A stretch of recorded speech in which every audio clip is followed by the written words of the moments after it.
গোটা পৃথিবীর ফুটবলের ঈশ্বরখ্যাত মেসির ভারত আগমন ছিল ফুটবলপ্রেমী দর্শকদের কাছে এক আবেগের মুহূর্ত।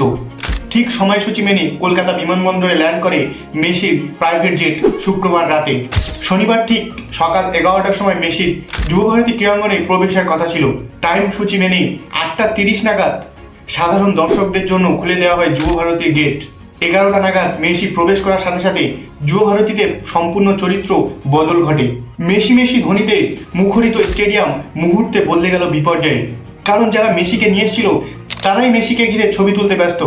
গ্যালারিতে বসে থাকা দর্শক মেসির টিকিটা পর্যন্ত দেখতে পেল না, যে কারণে প্রথমে স্টেডিয়াম থেকে বোতল ছড়া, পরে পরিস্থিতি বেগতিক দেখে মাত্র 20 মিনিট থেকে 25 মিনিটের মধ্যে মেসিকে মাঠ থেকে বের করে নিয়ে যাওয়া হলে বিক্ষিপ্ত জনতা যুবভারতীর প্লে গ্রাউন্ডে নেমে আসে। আর যা পর মুহূর্তে যুবভারতী সম্পূর্ণ ধ্বংসস্তূপে রূপ নেয় বিক্ষিপ্ত জনতার হাতে।